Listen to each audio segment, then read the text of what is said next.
Baiklah, kita langsung ke materi pokok yaitu tentang cara membuat magnet. Kemarin ini sudah saya sampaikan lewat flyer, namun demikian belum saya sampaikan lewat video, nggih. Kalian cuma membaca saja.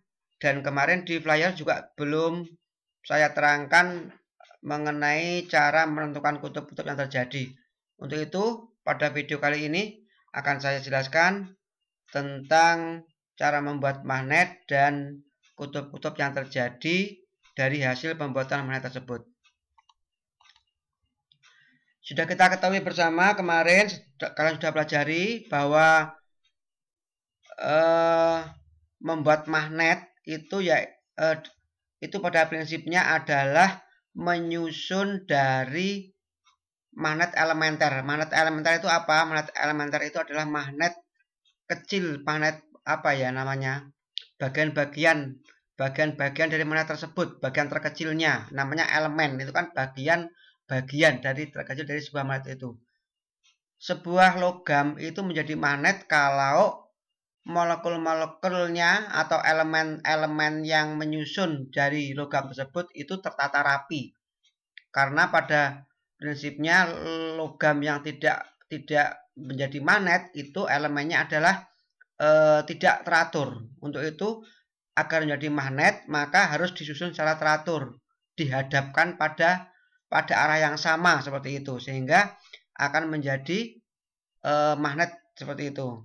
Untuk itu mari kita simak bersama bagaimana cara menyusun dengan rapi dari magnet-magnet elementer itu sehingga sebuah logam bisa menjadi sebuah magnet. Nah, kemarin sudah diketahui bahwa caranya itu ada 3 macam, nggih, kemarin. Yang pertama itu dengan cara digosok dengan magnet yang sudah jadi. Jadi logam yang akan dibuat itu digosok dengan magnet yang sudah jadi. Kemudian yang kedua dengan diinduksi. Diinduksi itu didekatkan. Jadi besinya yang akan dibuat magnet itu akan didekatkan dengan magnet, demikian. Kemudian yang ketiga yaitu dengan menggunakan arus DC. Jadi besinya itu dialiri arus DC, dililiti dengan kumparan, kemudian dialiri dengan arus searah atau arus DC. Anak sekalian, sebelum ke cara pembuatan magnet, saya jelaskan bahwa magnet itu bahan yang paling bagus dibuat itu dengan logam berjenis baja. Jadi kalau logam itu dibuat magnet itu adalah logamnya itu baja, maka magnet itu akan lebih awet, lebih hilangnya itu lebih susah daripada logam yang lainnya. Jadi baja itu adalah jenis logam yang sangat bagus dibuat magnet. Meskipun caranya membuat magnet itu juga lama, tetapi hilangnya sifat kemagnetan juga lama. Namun demikian kalau besi itu membuat magnetnya cepat dapat dibuat magnet. Namun demikian juga cepat hilang sifat kemagnetannya.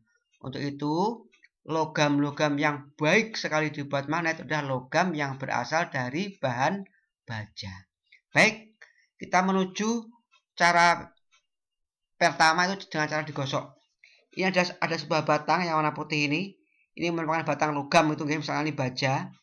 Dengan cara digosok. Digosoknya bagaimana, Pak?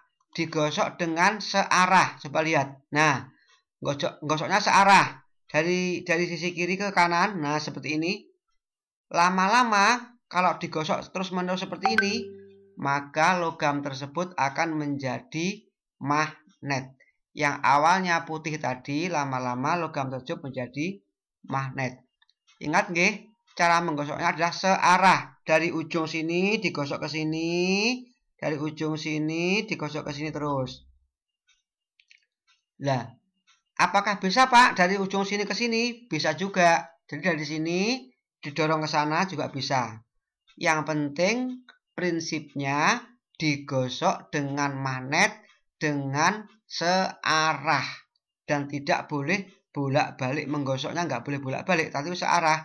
Diangkat, tempel lagi, digeser, tempel lagi di ujungnya seperti ini. Ini adalah cara membuat magnet dengan cara digosok.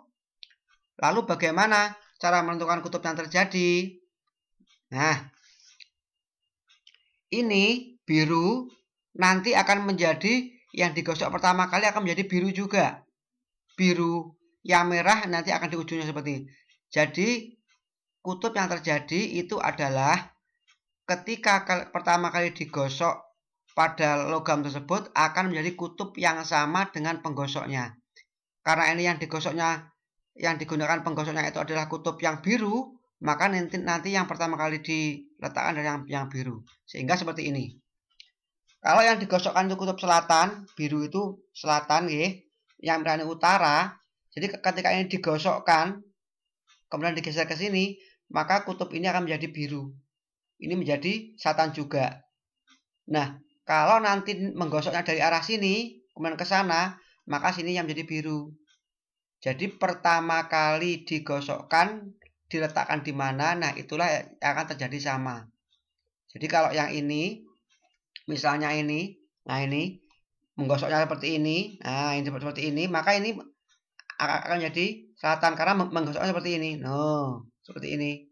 Akan menggosok seperti ini, maka sini akan menjadi selatan. Kalau ini menggosoknya ke sini, nah seperti ini, maka yang sini akan jadi selatan. Tapi karena ini menggosokkan arah menggosokkannya, saya ulangi nggih. Arah menggosokkan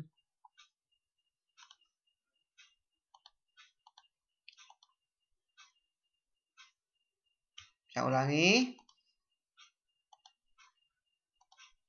Seperti ini, maka menjadi yang ujung yang sini akan menjadi biru, akan menjadi kutub selatan seperti itu. Karena apa? Karena ini yang digosokkan untuk kutub selatan. Ini adalah cara menggosok dengan magnet. Nah, sini selatan, ini juga selatan, sama. Kalau nanti yang digosokkan ini ke sini, maka ini yang selatan. Kemudian dengan cara yang kedua. Dengan cara yang kedua itu dengan cara diinduksi.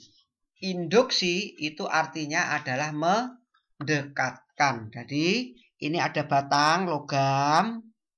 Ketika batang logam ini didekatkan dengan paku, maka logam ini tidak akan menarik paku ini. Karena ini logam ini masih netral, belum jadi magnet. Nah, ketika magnet ini didekatkan, diinduksi, didekatkan, seperti ini, jebret. Nah, didekatkan seperti ini, maka logamnya akan menjadi magnet. Seperti itu nggih. Saya ulangi coba, saya ulangi. Saya ulangi sekali lagi. Nah, ini adalah logam yang masih netral. Nah, ketika logam ini masih netral, maka tidak bisa menarik paku. Nah, ketika ini saya dekatkan, klik, maka logam ini akan otomatis menjadi magnet karena didekati oleh magnet yang sudah jadi. Nah, dengan kutub apa? Nah, kalau ini logam yang terjadi ini menjadi kutub berlawanan dengan yang dekatkan. Jadi kalau yang didekatkan ini tadi kutubnya adalah kutub utara, maka ini menjadi kutub selatan, demikian. Sehingga logam yang didekati akan menjadi magnet dan bisa menarik paku. Ini, nah seperti ini. Ini adalah logamnya tadi. Jadi kutub apa Pak? Karena ini utara ini selatan, maka yang dekat dengan ini adalah kutub utara. Jadi ini kalau U, sini S, nanti logamnya menjadi gini U, sini S. Kalau nanti ini S, sini U, sini juga S, ini U. Jadi ada dua, usus atau susu. Kalau ini S, ini U, ya sini S, ini U, susu. Atau sini U, ini S, ini U, ini S, ini usus. Nah, ini ada paku kecil. Paku kecil ini kalau berarti ini juga menjadi magnet. Paku kecil ini. Nah, yang sini menjadi utara, yang ujungnya menjadi selatan. Jadi yang ini, yang ujung paku kecil ini, yang nempel ini menjadi kutub utara, yang sini menjadi kutub selatan kalau pakunya seperti itu. Pakunya juga sini kutub selatan, ini kutub selatan. Ini kutub selatan, ini kutub utara. Demikian. Ini adalah cara menentukan kutub yang terjadi ketika magnet dibuat dengan cara induksi. Didekati dengan magnet, kemudian menjadi magnet lainnya. Sehingga ini bisa menarik paku. Lah kutub yang terjadi adalah kutub yang di dekatan itu berlawanan. Ngoten nggih? Cara yang kedua sangat mudah sekali. Yang ketiga. Nah, sekarang yang ketiga. Mengaliri arus listrik. Jadi ini adalah batang besi. Bisa kotak, bisa bunder, bisa. Kalau ini pas ini adalah bunder nggih. Ini batang logam atau batang besi yang akan dibuat magnet. Caranya bagaimana, Pak? Caranya dengan melilitkan kumparan seperti ini. Ini kawat. Kawatnya kawat yang ada isolasinya. Kawat plastisin, kawat tembaga yang dibuat untuk trafo itu. Jadi kawatnya itu kawat untuk kumparan, bukan kawat blendat, bukan, atau kawat untuk menali di bangunan itu bukan, tapi kawatnya adalah kawat yang digunakan untuk membuat trafo atau membuat koil seperti itu. Ini adalah kawat yang berplastisin atau berisolasi. Nah, ini digunakan untuk membuat magnet. Setelah diputar-putarkan sedemikian, digulung-gulung sedemikian, kemudian yang ujung satunya diberikan ke batu baterai positif, kemudian satunya ke negatif. Nah, ketika sakarnya saya penyek sakarnya, ceklek demikian, maka ini akan menjadi magnet karena arusnya akan mengalir. Nah, arusnya mengalir dari kutub positif nggih keluar, kutub positif keluar, ini anak panah ini, dan ke sini merambat lewat belakang, turun, lewat belakang, turun lagi, turun lagi. Nah, ini akan menjadi magnet ketika ini dialiri arus listrik demikian. Kalau nanti arus listriknya ini diputus, maka akan menjadi besi biasa lagi. Ini akan menjadi besi biasa lagi, seperti itu. Ingat nggih, arusnya keluar dari kutub positif ini. Lalu kutub yang terjadi bagaimana, Pak? Yang utara yang mana, yang selatan yang mana? Ya, ini coba kita. Nah, coba cara menentukan kutubnya adalah ini dengan cara melalui aturan tangan kanan. Ingat, tangannya harus tangan kanan, ya. Tangannya harus tangan kanan. Jadi seperti ini. Kita awali dulu yang pertama yaitu lewat baterai. Jadi kalau menentukan kutubnya ini harus melihat batu baterainya. Batu baterai ini kita lihat kutub positifnya mana. Karena kutub positifnya di sebelah kiri, maka ini akan mengalir ke sebelah kiri sini. Ke sini. Jadi yang kutub positif itu keluar. Begitu keluar, arusnya akan lewat belakang, kemudian turun. Turun, belakang lagi, turun lagi, belakang lagi. Jadi kawat yang berada di depannya logam itu arusnya semuanya turun. Turun demikian. Karena apa? Ini penting sekali. Karena arah arus itu adalah arah dari jempol jari ini. Ini adalah menentukan. Jadi cara menentukannya dengan tangan kanan. Ingat, arah arus itu merupakan arah jari. Seperti itu. Ini turun, ini juga turun. Jarinya turun. Nah, sedangkan arah jempol menunjukkan arah utara. Jadi arah jempol inilah yang sebagai patokan, menunjukkan arah utara. Sehingga kalau utaranya sana berarti ini utaranya sini. Jempolnya ke sana berarti utaranya di sini. Utaranya sini, bukannya sini. Sekali lagi nggih. Cara menentukan kutub pada pembuatan magnet dengan cara mengaliri arus listrik itu harus ditentukan oleh dua ini.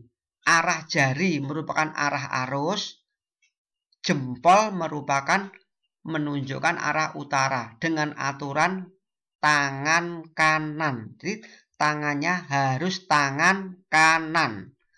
Ketika tangan kanan seperti ini, jadi jarinya turun, maka jempol kita diturunkan. Jari kita arahnya turun demikian. Loh, ini turun.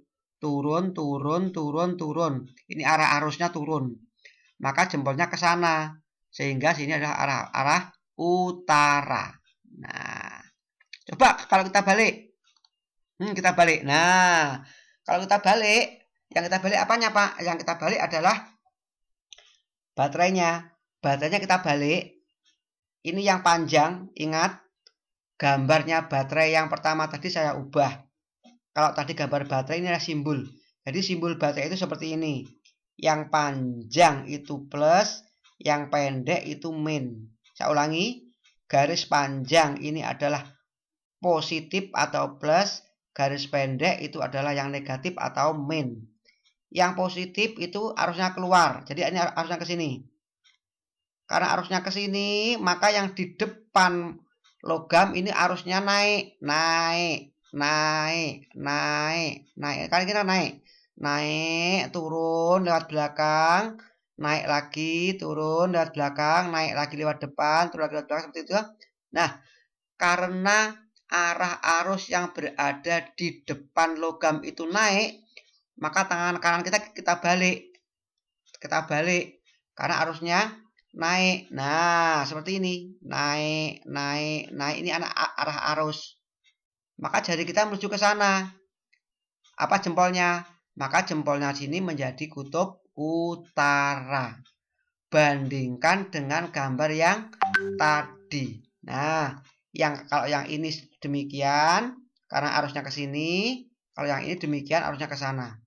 Ini cara menentukan kutub yang terjadi pada magnet yang dibuat dengan cara mengaliri arus listrik. Saya kira ini sudah jelas penjelasan dari Pak Joko. Silahkan disimak lagi. Kalau belum jelas nanti silahkan diulang-ulangi lagi. Insya Allah akan jelas. Pada prinsipnya